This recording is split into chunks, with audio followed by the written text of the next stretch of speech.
Wow. Okay. This could possibly be a train wreck because everything leading up to this moment, I've been going, okay, I'm going to do this, I'm going to do that, I'm going to do this, and I'm just like discarding. Because ultimately, I'm here, how can I describe this? I'm surrounded by poets, which to me is like parachuting behind enemy lines. It's a little bit. I mean, let's just call it, okay? For me, it's not. It's weird. I'm out of my comfort zone, and because normally I could just come and tell you a story. I did that yesterday at the mill. It was a great experience. It was wonderful. People were great, and I told a funny story. And upon reflection, it was a safe little thing to do because I tell stories, and they're funny, and everything's cool. But what's happened over the course of this weekend is something kind of really interesting for me. It's I've been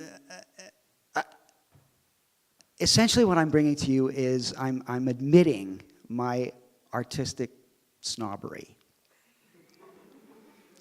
Because when I say I'm surrounded by poets, I came here going, well, there's like they're poets.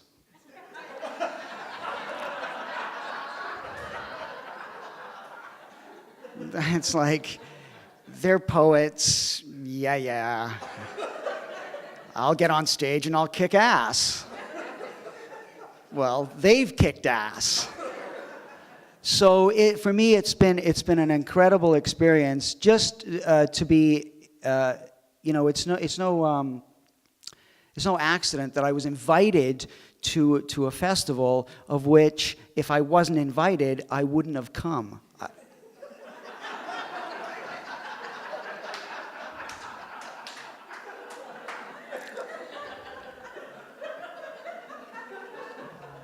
I know it sounds horrible.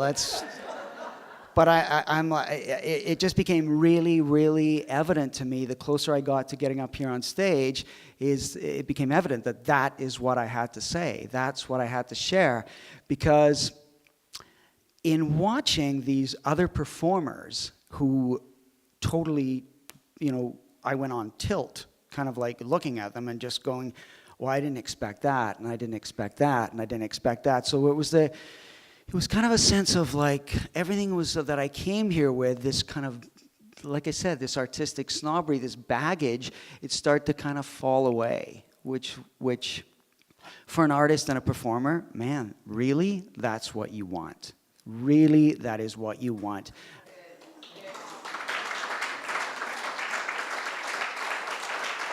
And I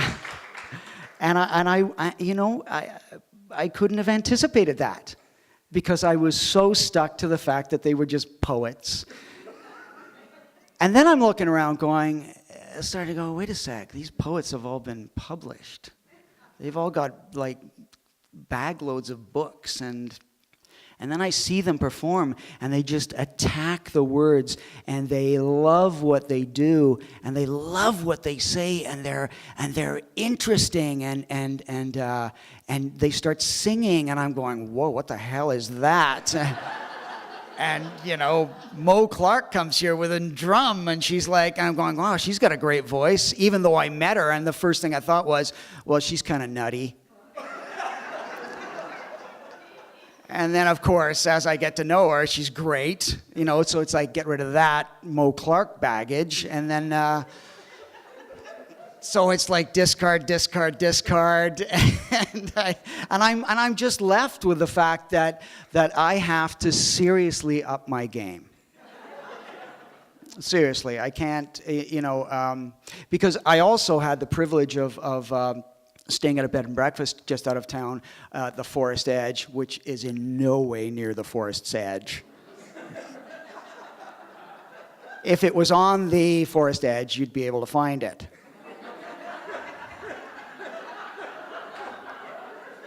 Who puts a sign on the edge of the highway and writes in little white writing in cursive, Forest Edge? Twice we drove past it and had to back up. That's the sign, that's the sign. Anyway, so I stayed at the Forest Edge, and I had the privilege of just having breakfast with Kat Kidd and her partner Jeff. And just even in that, I mean, you wouldn't know this, Jeff, but you know, in that short conversation we had, it was like 15 minutes long before they had to take off. They completely helped me reframe sort of like my stories. I was like, oh, I can't do those stories the same way. No way. Because they were just like throwing stuff out, and I was like, oh, this is how they think. This is how they approach stuff. And I'm going, I gotta get some of that cake.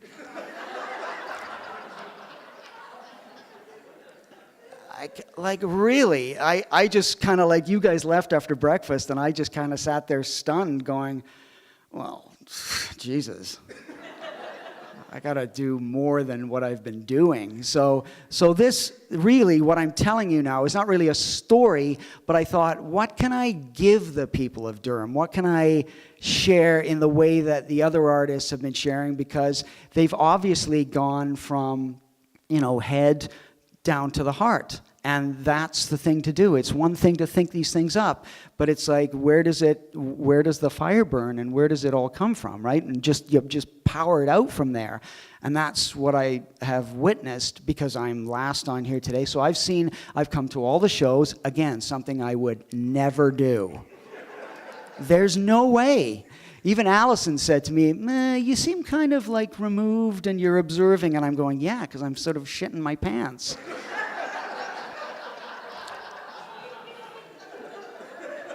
Because everybody else is getting up here, knocking it out of the park, and I'm going, what am I going to do?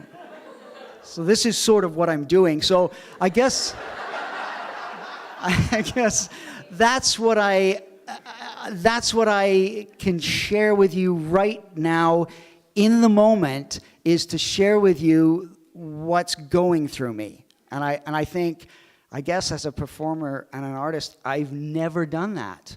I've never done that. I've never sat in a green room going, wait a sec, no, that's not going to work. That's not going to work. No, wait a sec, no, forget that. So I'm like, dude, it's going to go like this. You're going to get up and you're going to talk about, this is how the process occurs. That's how the process occurs. It just, stuff falls away, and whatever wants to get revealed will be revealed in an honest way. And I was standing back there looking at Steve and the other performers, and you know, everybody's having a great time watching them. They're very confident, and they know their material, and they're delivering it. But I thought, it's no accident that we're all up here literally being, you know, held. Right? I thought, oh, I don't have to worry so much, because it's no accident that a gentle pair of hands is holding me. So whatever I say and share, I should have faith in that, and just trust that what I'm going to share will hopefully touch you, because you'll know what I'm talking about.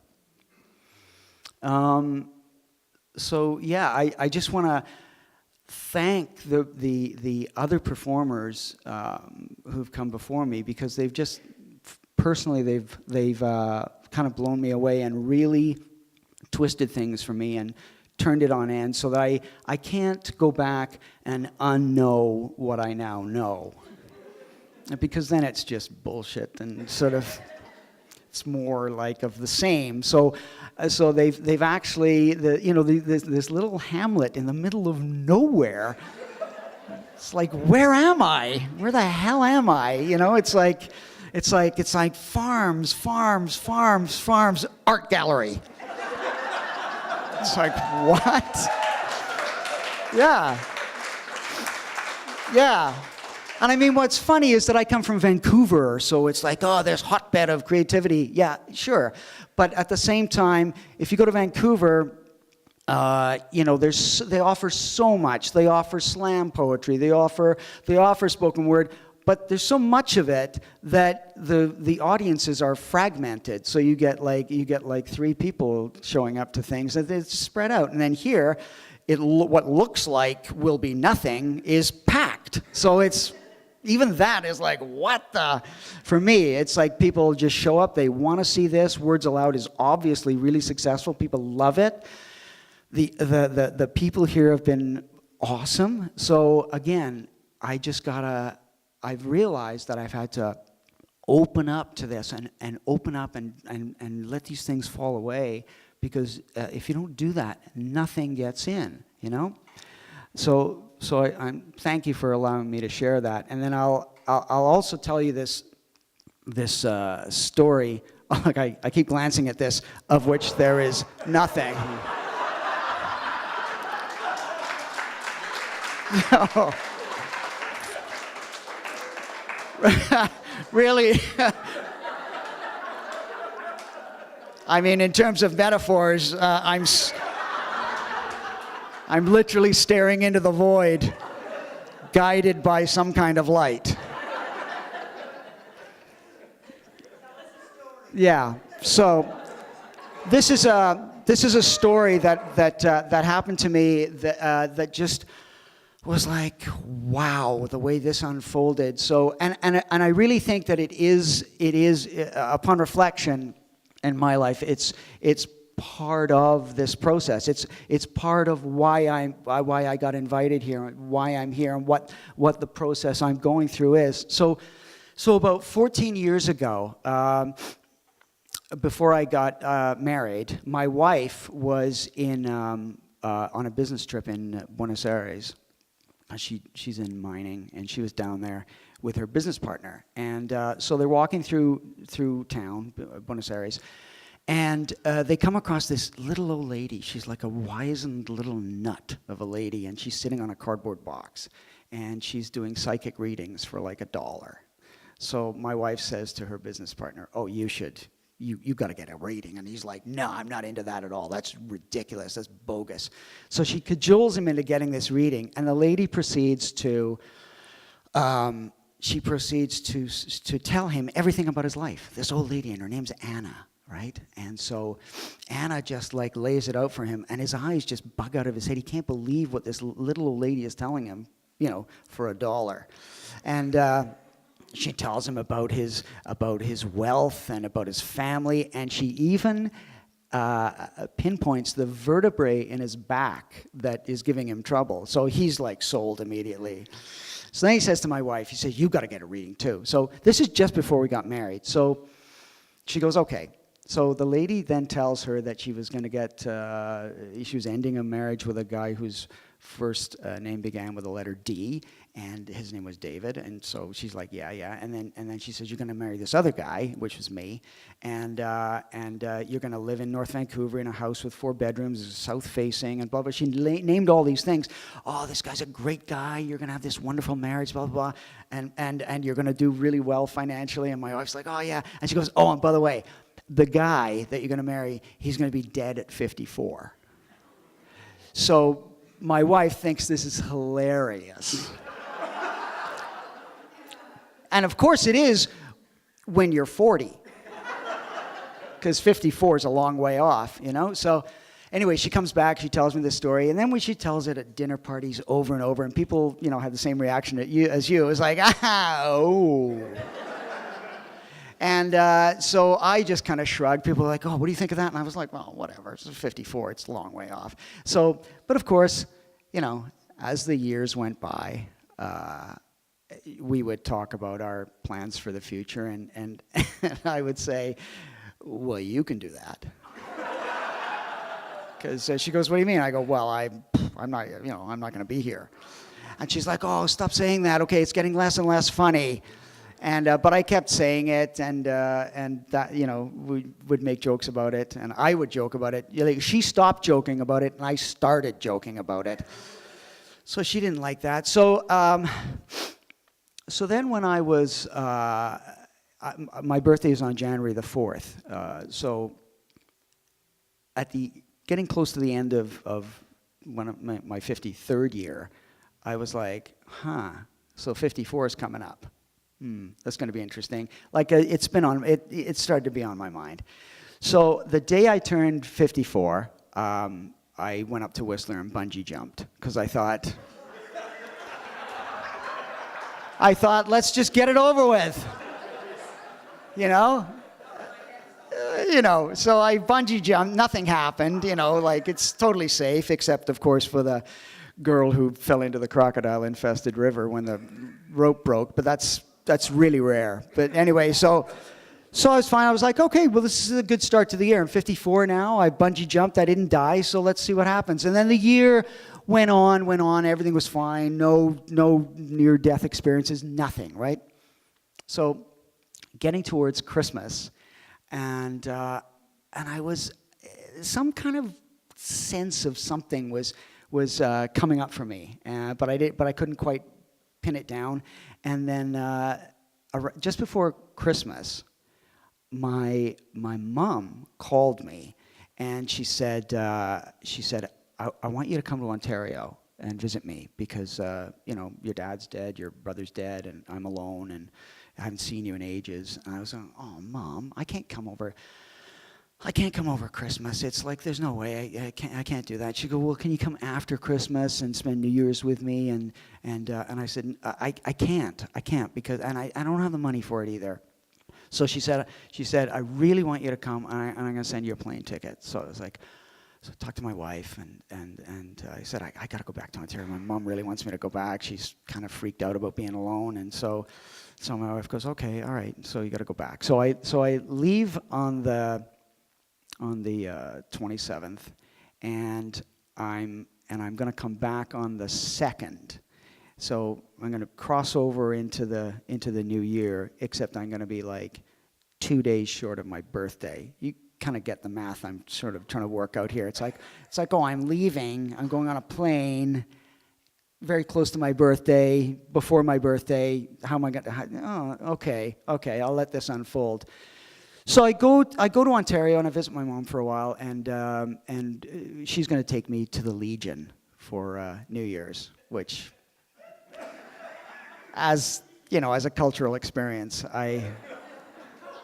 I encourage anybody to do that. It's fantastic, me and my mom at the Legion over New Year's. So here's the thing. So she had invited 2 other friends to come with us, and they live in Southampton, and they couldn't make it down because the weather was so bad.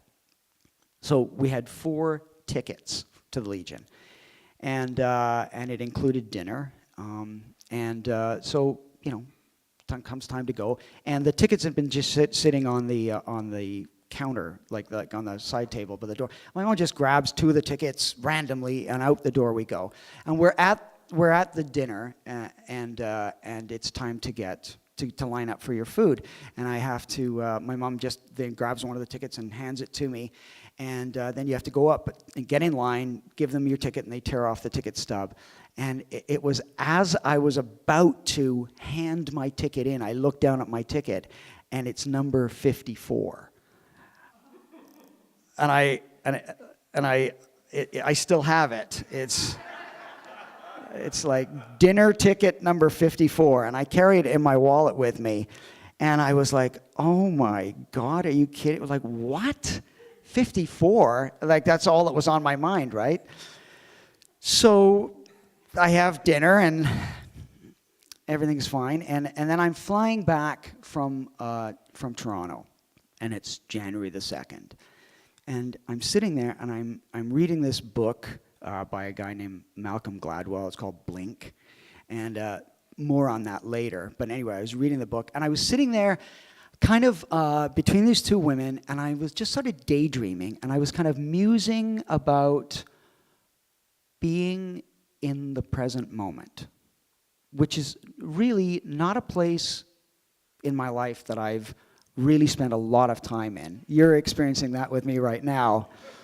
But I would either spend more time in the past or in the future, and not so much in the present moment. And I was just sitting going, people keep saying that there's all this happiness in the present moment. If you can just stay in the present moment, that's where everything is, And it's like, I saw it as this sort of little pinprick that people just pass over. They either go to the future or they go to the past, but they pass over this little pinprick of a moment that is actually laden with everything that you need, all your answers and everything. They're all right there.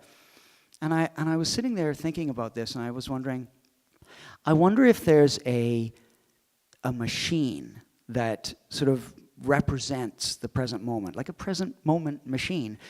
And I was just kind of mulling that over, and and then it came to me. I was like, oh, a heart monitor. That's kind of a present moment machine, where the things come along and they bleep, and they when they peak, that's the present moment, and then it's gone, and then the next one comes along, and so I was like, oh, that's kind of cool. That is, a heart monitor is like a present moment machine. And then I started to feel nauseous, and that was really weird for me, because I love traveling on planes, and I've never been sick on a plane. But I thought, am I going to throw up? Good Lord. So I said to the lady next to me, excuse me, I just have to go to the washroom, because there's no way I'm going to throw up in front between these two ladies. And she gets into the aisle, and I stand up, and I black out. I just collapse on the plane.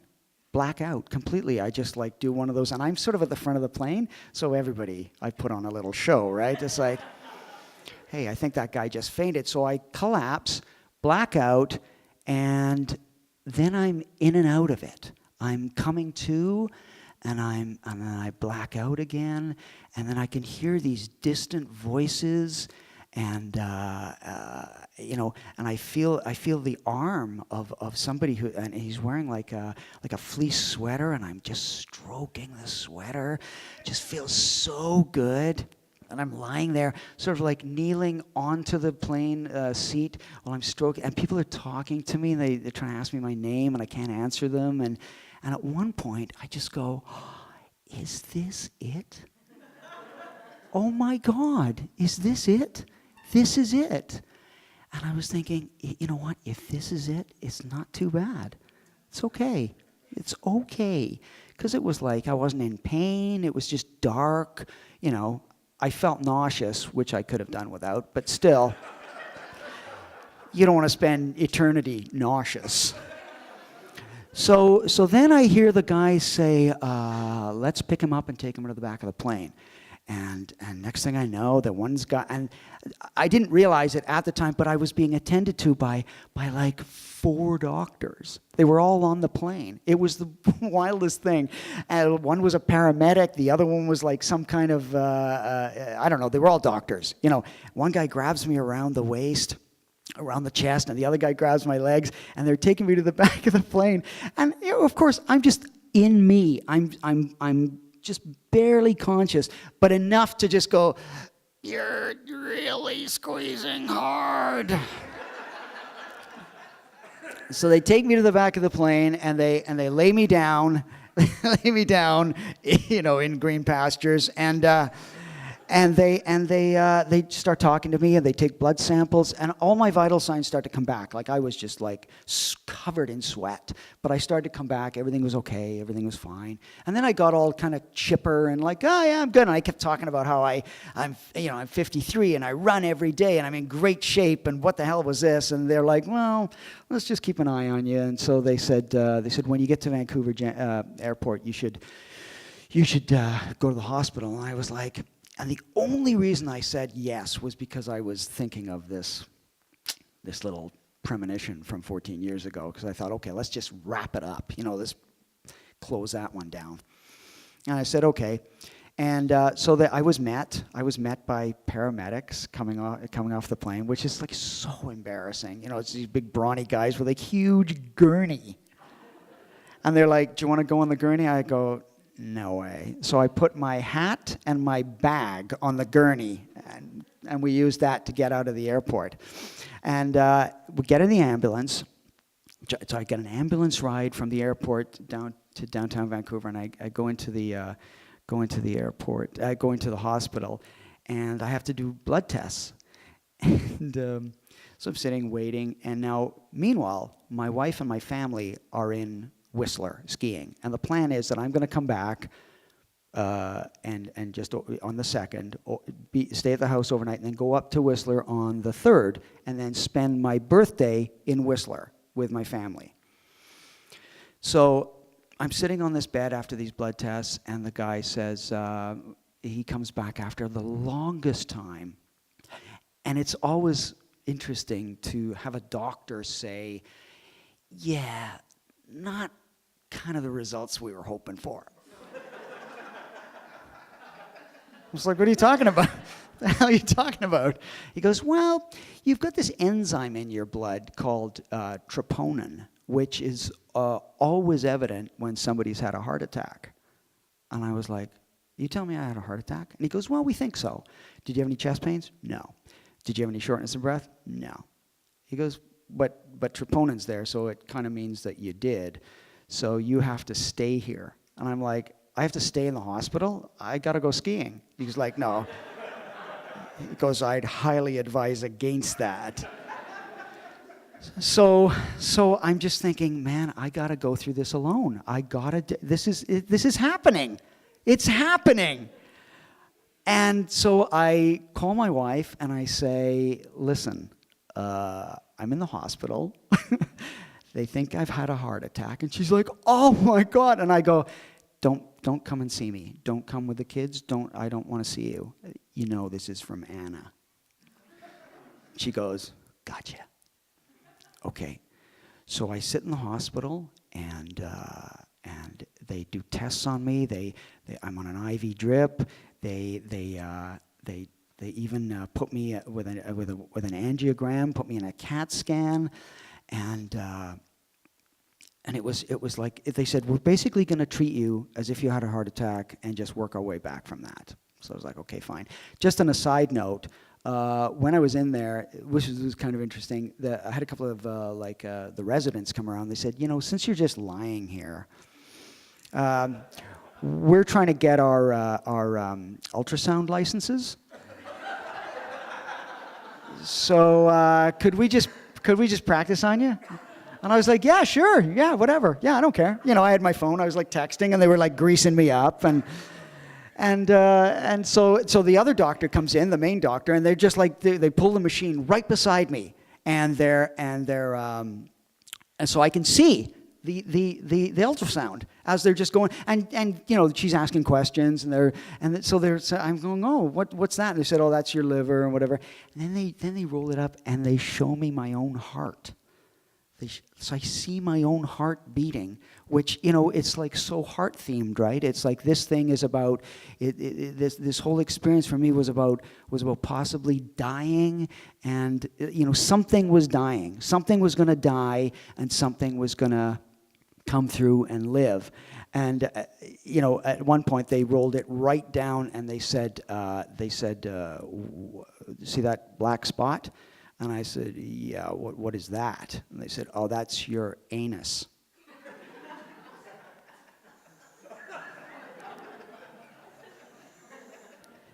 And after I got over the kind of disgustingness of that, I thought, well, at least I'm the only person who's seen my anus from both sides. And then afterwards, the next day, on the 3rd, the cardiologist, the head cardiologist came around, and she said, well, you can go home. And I was like, I can go home? I didn't have a heart attack? What's the deal? She goes, yeah, I don't know. I have no idea. You got me. I go, what about the troponin? She goes, yeah, I don't know. I go, so I can just go? And she says, yeah, you can go. So I went home, and the next day, I bungee jumped. Just to kind of, for closure. And I told the people at Whistler Bungee, I said, I will be bungee jumping every birthday, and if I miss one, you'll know I'm dead, okay? And so really, this was a story about something did die in me, and a way of being died.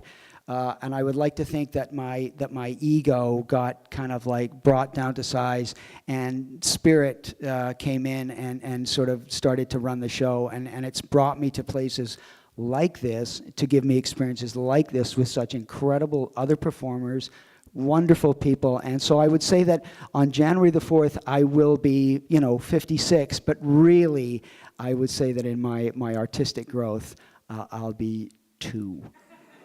Thank you very much.